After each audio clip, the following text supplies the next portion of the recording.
السلام علیکم، میرا نام عبدالرحیم ہے۔ میں مختلف احادیث کی کتابوں سے مختلف ٹاپکس پہ ویڈیوز بنا رہا ہوں۔ تو امام ابو یعلا موصلی کی جو مجموعہ احادیث ہیں ان سے کچھ حدیثیں ہیں۔ اعوذ باللہ من الشیطان الرجیم، بسم اللہ الرحمن الرحیم۔ حدیث نمبر 1244، حضرت ابو سعید خدری رضی اللہ تعالیٰ عنہ فرماتے ہیں کہ حضور صلی اللہ علیہ وسلم نے فرمایا، تم میں سے ہر کسی کے پاس شیطان آتا ہے نماز کی حالت میں، اس کی دبر سے بالوں کو کھینچتا ہے، وہ خیال کرتا ہے کہ وہ بے وضو ہو گیا ہے، وہ نماز کو نہ چھوڑے یہاں تک کہ آواز سن لی ہو یا ہوا پائے۔ ایک اور حدیث ہے 1245، حضرت ابو سعید خدری رضی اللہ تعالیٰ عنہ فرماتے ہیں کہ حضور صلی اللہ علیہ وسلم سے ایک آدمی نے ازل کے متعلق پوچھا۔ آپ صلی اللہ علیہ وسلم نے فرمایا، کیا تم اس کو کرتے ہو؟ نہیں، تم پہ لازم نہیں ہے کہ تم لوگ ایسا کرو، نہیں ہے تم پر کہ تم لوگ ایسے نہ ہو جاؤ، کوئی جان ایسی نہیں جس کو اللہ نے پیدا کرنا ہو تو اللہ اس کو ضرور پیدا کرے گا۔ ایک اور حدیث ہے 1246، حضرت ابو سعید خدری رضی اللہ تعالیٰ عنہ سے روایت ہے، وہ حضور صلی اللہ علیہ وسلم کے پاس آئے، آپ کو دیکھا کہ آپ ایک ہی کپڑے میں لپٹ کے نماز پڑھ رہے ہیں۔ ایک اور حدیث ہے 1247، حضرت ابو سعید خدری رضی اللہ تعالیٰ عنہ فرماتے ہیں کہ حضور صلی اللہ علیہ وسلم نے فرمایا، جو لوگ بیٹھ کے اللہ کا ذکر کرتے ہیں ان کو اللہ کی رحمت ڈھانپ لیتی ہے، فرشتے ان کو ان کے پروں سے گھیرتے ہیں، ان پہ سکینہ اترتی ہے، اللہ ان کا چرچا فرشتوں کے پاس کرتا ہے۔ ایک اور حدیث ہے 1248، حضرت ابو سعید خدری رضی اللہ تعالیٰ عنہ سے روایت ہے کہ حضور صلی اللہ علیہ وسلم نے فرمایا، لوگ جہنم کے پل سے گزریں گے، اس کے اوپر خمدار 3 نوک والے لوہے کی سلاخیں، کانٹے دار اچکے ہوئے اشیاء ہوں گی جو لوگوں کو دائیں بائیں سے اچک لیں گی۔ اس کے ایک طرف فرشتے ہوں گے، وہ عرض کر رہے ہوں گے، اے اللہ بچا بچا۔ لوگوں میں سے کچھ بجلی کی طرح گزریں گے، ان میں سے کچھ ہوا کی طرح گزریں گے، ان میں سے کچھ گھوڑے کی رفتار سے گزریں گے، کچھ تیز چلنے کے لحاظ سے چلیں گے، کچھ اپنی چال کے چلنے کے لحاظ سے چلیں گے، ان میں سے کچھ کریں گے اور ان میں سے کچھ چمٹیں گے۔ بہرحال جہنم والے تو اس کے اہل ہیں، وہ نہ مریں گے نہ زندہ ہوں گے۔ بہرحال لوگوں کو ان کے گناہوں اور غلطیوں کے مطابق سزا ملے گی، وہ جلائے جائیں گے، وہ کوئلے کی طرح ہوں گے۔ پھر شفاعت کی اجازت دی جائے گی، ان کو پکڑا جائے گا جماعت اور جماعت در جماعت، پھر ان کو جنت کی نہروں میں سے کسی نہر پہ ڈالا جائے گا تو اس کے جسم پہ گوشت اگے گا جس طرح سیلاب سے جا کر دانہ اگتا ہے۔ حضور صلی اللہ علیہ وسلم نے فرمایا، بہرحال تم دیکھو، خربوزے کے درخت سے خربوزہ نکلتا ہے، جہنم کے آخر میں اپنی شفاعت کی وجہ سے خود نکل جائے گا، وہ عرض کرے گا، اے رب میرا چہرہ جہنم سے پھیر دے، اور تجھ سے وعدہ اور معاہدہ کرتا ہوں کہ اس کے علاوہ اور کچھ نہیں مانگوں گا۔ راستے میں 3 درخت ہوں گے، وہ عرض کرے گا، اے رب مجھے اس درخت تک جانے کی اجازت دے تاکہ میں اس کا پھل کھاؤں اور اس کے سائے میں رہوں، اور عرض کرے گا، میں تجھ سے وعدہ کرتا ہوں کہ اس کے علاوہ اور کچھ نہیں مانگوں گا۔ اس کے بعد وہ اس سے بھی زیادہ خوبصورت دیکھے گا تو عرض کرے گا، یا رب مجھے اس درخت کے تک پھیر دے تاکہ اس کے پھل کھاؤں اور اس کے سائے میں بیٹھوں۔ اللہ پاک فرمائے گا، تو نے وعدہ و ذمہ کیا تھا، میں اس کے علاوہ نہیں مانگوں گا۔ پھر اور دیکھے گا اور عرض کرے گا، اے رب مجھے اس سے بھی پھیر دے، میں اس کا پھل کھاؤں اس کے سائے میں پیوں۔ پھر لوگوں کی سیاہی دیکھے گا اور ان کا کلام سنے گا، وہ بندہ عرض کرے گا، اے رب مجھے جنت میں داخل کر۔ ابو نضرہ فرماتے ہیں، ابو سعید اور حضور صلی اللہ علیہ وسلم کے صحابہ نے اختلاف کیا، ان میں سے ایک نے کہا کہ اس کو جنت میں داخل کیا جائے گا، دنیا اور دنیا کی مثل اس کو عطا کیا جائے گا۔ دوسرا کہے گا اس کو جنت میں داخل کیا جائے گا، اس کو دنیا اور 10 کی 10 مثال دی جائیں گی۔ ایک اور حدیث ہے 1249، حضرت ابو سعید خدری رضی اللہ تعالیٰ عنہ فرماتے ہیں کہ انہوں نے حضور صلی اللہ علیہ وسلم سے سنا، آپ صلی اللہ علیہ وسلم نے فرمایا، لوگوں کو جہنم سے نکالا جائے گا اس حالت میں کہ وہ جل کے راکھ ہو جائیں گے، کوئلے کی طرح، پھر مسلسل جنت والے ان پہ پانی ڈالیں گے یہاں تک کہ ان پہ گوشت اگے گا جس طرح خربوزہ اگتا ہے سیلاب کی جاگ میں۔ ایک اور حدیث ہے 1250، حضرت ابو سعید خدری رضی اللہ تعالیٰ عنہ حضور صلی اللہ علیہ وسلم سے روایت کرتے ہیں کہ آپ صلی اللہ علیہ وسلم نے فرمایا جہنم سے ایک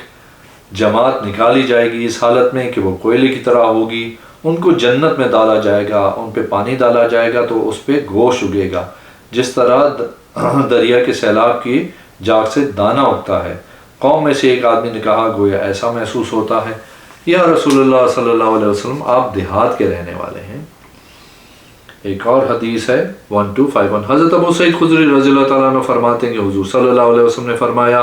کسی مومن مرد کو غم و پریشانی تکلیف پہنچتی ہے یہاں تک کہ وہ غم اس کو پریشان کرتا ہے، اللہ عز و جل اس کے ذریعے اس کی غلطیاں معاف کر دیتا ہے۔ ایک اور حدیث ہے 1252، حضرت ابو سعید خدری رضی اللہ تعالیٰ عنہ فرماتے ہیں کہ انہوں نے حضور صلی اللہ علیہ وسلم سے سنا،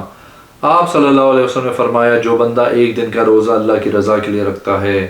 اللہ عز و جل اس روزے کی برکت سے اس کے چہرے کو جہنم سے 70 سال کی مسافت پہ سے بچائے گا۔ ایک اور حدیث ہے 1253،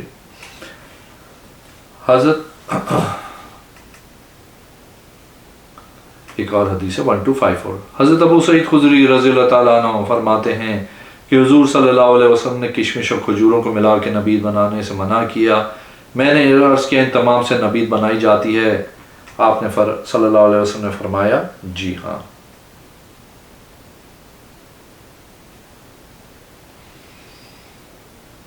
ایک اور حدیث ہے 1255، حضرت ابو سعید خدری رضی اللہ تعالیٰ عنہ فرماتے ہیں حضور صلی اللہ علیہ وسلم نے فرمایا سعد بن معاذ کی وفات پہ عرش لرز اٹھا ہے۔ ایک اور حدیث ہے 1256، حضرت ابو سعید خدری رضی اللہ تعالیٰ عنہ فرماتے ہیں کہ ایک آدمی حضور صلی اللہ علیہ وسلم کے پاس آیا اور عرض کی یا رسول اللہ صلی اللہ علیہ وسلم میرے بھائی کا پیٹ خراب ہے، آپ صلی اللہ علیہ وسلم نے فرمایا اس کو شہد پلاؤ، اس کو شہد پلایا گیا، وہ دوبارہ آیا، اس نے عرض کی میں نے اس کو شہد پلایا، اس سے پیٹ اور زیادہ جاری ہوا ہے، حضور صلی اللہ علیہ وسلم نے فرمایا اس کو شہد پلا، پھر وہ آیا، اس نے عرض کی میں نے شہد پلایا مگر اور اضافہ ہوا ہے،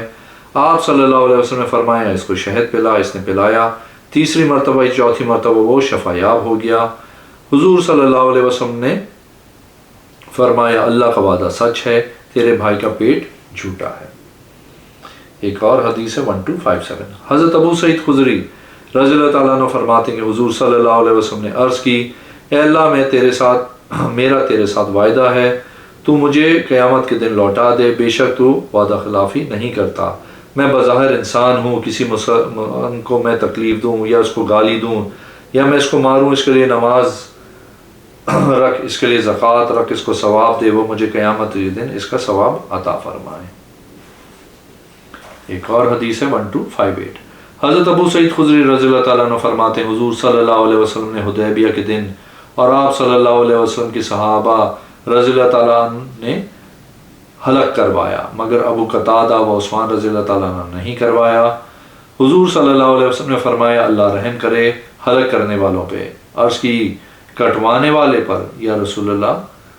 آپ صلی اللہ علیہ وسلم نے فرمایا اللہ رحم کرے سر کے بال منڈوانے والوں پہ، صحابہ کرام نے عرض کی کٹوانے والوں پہ نہیں یا رسول اللہ؟ آپ صلی اللہ علیہ وسلم تیسری مرتبہ فرمایا کٹوانے والوں پہ اللہ رحم کرے۔ اور حدیث ہے 1259، حضرت ابو سعید خدری رضی اللہ تعالیٰ عنہ سے روایت ہے فرماتے ہیں حضور صلی اللہ علیہ وسلم کھڑے ہوئے تو آپ نے لوگوں کو خطبہ دیا، فرمایا اللہ کی قسم اے لوگوں مجھے تم پہ خوف نہیں سوائے دنیا کی زینت کے۔ ایک آدمی نے عرض کی یا رسول اللہ صلی اللہ علیہ وسلم کیا خیر شر کے ساتھ آتی ہے؟ حضور صلی اللہ علیہ وسلم خاموش ہو گئے۔ ایک اور حدیث ہے 1260، حضرت ابو سعید خدری رضی اللہ تعالیٰ عنہ فرماتے ہیں کہ حضور صلی اللہ علیہ وسلم نے فرمایا جب جنازہ رکھا جائے اور لوگ اس کو اپنے کندھے پہ اٹھاتے ہیں، اگر نیک ہوتا ہے تو وہ کہتا ہے مجھے جلدی جلدی لے چلو، اگر نیک نہیں ہوتا تو کہتا ہے ہائے ہلاکت مجھے کہاں لے کے جا رہے ہو، ہر چیز اس کی آواز سنتی ہے مگر انسان نہیں، اگر انسان سن لے تو بے ہوش ہو جائے۔ ایک اور حدیث ہے 1261، حضرت ابو سعید مولا المبری فرماتے ہیں کہ وہ حضرت ابو سعید خدری رضی اللہ تعالیٰ عنہ کے پاس گرمیوں کی رات آئے اور آپ سے مدینہ کو چھوڑنے کا مشورہ کیا اور مہنگائی کی شکایت کی اور زیادہ اولاد ہونے کی اور بتایا کہ وہ مدینہ کی مشکلات پہ صبر نہیں کر سکتے۔ حضرت ابو سعید رضی اللہ تعالیٰ عنہ نے اسے بتایا میں تمہیں اس کا حکم نہیں دیتا ہوں، میں نے حضور صلی اللہ علیہ وسلم کو فرماتے سنا ہے جو مدینہ کی مشکلات پہ صبر کرے وہ اسی حالت میں مر جائے تو میں اس کے لیے قیامت کے دن شفاعت کروں گا، یہ اس کا گواہ ہوں گا جب وہ مسلمان ہو۔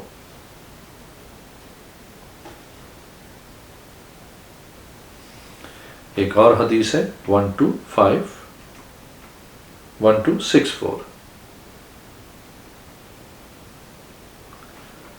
حضرت ابو سعید خدری رضی اللہ تعالیٰ عنہ فرماتے ہیں حضور نے بے مزلبہ و محاقلہ سے منع کیا۔ ایک اور حدیث ہے 1265 حضرت ابو سعید خدری رضی اللہ تعالیٰ عنہ فرماتے ہیں حضور صلی اللہ علیہ وسلم چاش کی نماز پڑھتے تھے یہاں تک کہ ہم کہتے تھے آپ صلی اللہ علیہ وسلم اس کو نہیں چھوڑیں گے،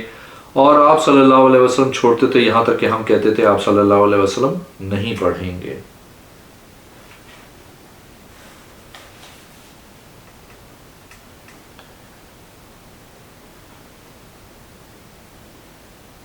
ایک اور حدیث ہے 1267 حضرت ابو سعید خدری رضی اللہ تعالیٰ عنہ فرماتے ہیں انہوں نے حضور صلی اللہ علیہ وسلم سے سنا آپ صلی اللہ علیہ وسلم نے فرمایا جو بندہ ایک دن کا روزہ اللہ کی رضا کے لیے رکھتا ہے اللہ عز و جل اس کے روزے کی برکت سے اس کے چہرے کو جہنم سے 70 سال کی مسافت سے بچائے گا۔ ایک اور حدیث ہے 1268 حضرت ابو سعید خدری رضی اللہ تعالیٰ عنہ فرماتے ہیں کہ میں نے حضور صلی اللہ علیہ وسلم سے سنا آپ صلی اللہ علیہ وسلم نے فرمایا ابلیس نے رب تعالیٰ سے کہا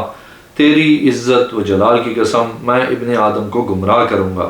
جب تک روح اس کے جسم میں ہے۔ اللہ عز و جل نے اس کو جواب دیا میرے عزت و جلال کی قسم جب تک مجھ سے بخشش طلب کرتے رہیں گے میں ان کو معاف کرتا رہوں گا انشاءاللہ۔ ایک اور حدیث ہے 1269 حضرت ابو سعید خدری رضی اللہ تعالیٰ عنہ فرماتے ہیں کہ حضور صلی اللہ علیہ وسلم نے فرمایا لوگ مختلف فرقوں میں تقسیم ہو کے نکلیں گے جو ان دونوں میں سے حق کے زیادہ ہوگا کہ زیادہ قریب ہوگا ان کو قتل کر دے گا۔ ایک اور حدیث 1270 حضرت ابو سعید خدری رضی اللہ تعالیٰ عنہ فرماتے ہیں کہ حضور صلی اللہ علیہ وسلم نے فرمایا جنت کے دونوں دروازوں کے درمیان فاصلہ 40 سال کی مسافت ہے۔ ایک اور حدیث ہے 1271 حضرت ابو سعید خدری رضی اللہ تعالیٰ عنہ فرماتے ہیں کہ حضور صلی اللہ علیہ وسلم نے فرمایا جو شخص غنی ہونا چاہتا ہے اللہ اس کو غنی کر دیتا ہے، جو سوال سے بچنا چاہتا ہے اللہ اس کو بچا لیتا ہے۔ ایک اور حدیث ہے 1272 حضرت ابو سعید خدری رضی اللہ تعالیٰ عنہ فرماتے ہیں ہمارے پاس ایک یتیم کی شراب تھی، جب سورہ مائدہ کی وہ آیت نازل ہوئی ہم نے حضور صلی اللہ علیہ وسلم سے اسے متعلق پوچھا، ہم نے عرض کی یہ ایک یتیم کی ہے، آپ صلی اللہ علیہ وسلم نے فرمایا اس کو بہا دو۔ ایک اور حدیث ہے 1273 حضرت ابو سعید خدری رضی اللہ تعالیٰ عنہ فرماتے حضور صلی اللہ علیہ وسلم نے فرمایا بے شک جنت کے اعلیٰ درجے والے اپنے نیچے والوں کو دیکھیں گے جیسے چمکتے ہوئے ستارے افق آسمان میں چمکتے ہوئے دیکھتے ہیں، بے شک ابو بکر رضی اللہ تعالیٰ عنہ اور عمر رضی اللہ تعالیٰ عنہ انہی میں سے ہیں، ان دونوں پہ انعام کیا گیا ہے۔ ایک اور حدیث ہے 1274 حضرت ابو سعید خدری رضی اللہ تعالیٰ عنہ فرماتے ہیں کہ عورتیں کہیں گی ہم پہ مرد غالب آ گئے ہیں، یا رسول اللہ ہمارے لیے ایک دن مقرر فرمائیں۔ حضور صلی اللہ علیہ وسلم نے ان سے ایک دن کا وعدہ فرمایا، آپ صلی اللہ علیہ وسلم آئے اور ان کو واز دیا، ان کو فرمایا کسی عورت کے 3 بچے فوت ہو جائیں تو قیامت کے دن وہ ان کے لیے جہنم میں جانے کی سے آڑ بن جائیں گے۔ ایک عورت نے عرض کی یا رسول اللہ اگر 2 فوت ہو جائیں، اس کے 2 بچے فوت ہوئے تھے، حضور صلی اللہ علیہ وسلم نے فرمایا وہ بھی۔ اگر آپ نے میرے چینل کو اب تک سبسکرائب نہیں کیا تو پلیز کیجیے، اس ویڈیو کو لائک کیجیے، اگلی میں انشاءاللہ حاضر ہوں گا۔ اللہ حافظ۔